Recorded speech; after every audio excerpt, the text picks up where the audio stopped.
नमस्ते, मी Snehal गरपणकर. SP9 मराठीमध्ये आपलं पुन्हा एकदा स्वागत. तर पाहुयात आजच्या टॉप 20 न्यूज.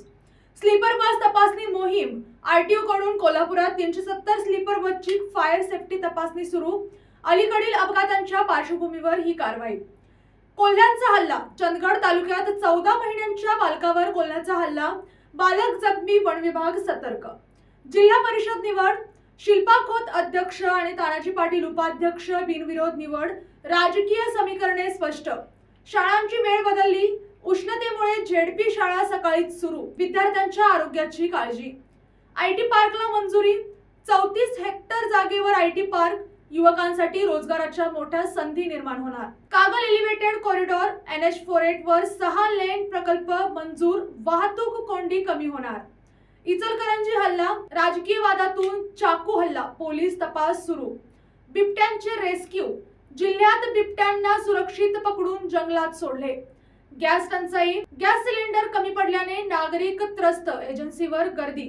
मादक पदार्थ कारवाई. पोलिसांनी मोठी कारवाई करत लाखोंचा माल जप्त केला. उष्णतेचा इशारा. राज्यात तापमान वाढ. अनेक जिल्ह्यांना येलो अलर्ट. गारपीट व वादळ. सांगलीसह काही भागात पिकांचे नुकसान. शेतकरी चिंतेत. कर्जमाफी मुद्दा. शेतकऱ्यांची कर्जमाफी मागणी पुन्हा जोर धरते. सीसीटीव्ही आदेश. न्यायालयाने महत्त्वाच्या प्रकरणात सीसीटीव्ही पुरावे सादर करण्याचे आदेश दिले. विकास स्पर्धा. महाराष्ट्रातील शहरे देशातील टॉप विकसित शहरांमध्ये येण्याच्या तयारीत. गुन्हेगारी विरोधात कारवाई. राज्यभर पोलिसांची मोहीम. अनेक आरोपी अटकेत. राजकीय हालचाली. स्थानिक निवडणुकांनंतर नवीन आघाड्या व समीकरणे तयार. शेतकरी आंदोलन. 7/12 कोरा करण्याची मागणी. आंदोलनाची तयारी. महामार्ग प्रगती. कोल्हापूर रत्नागिरी रोड लवकरच पूर्ण. वाहतूक सुधारणार.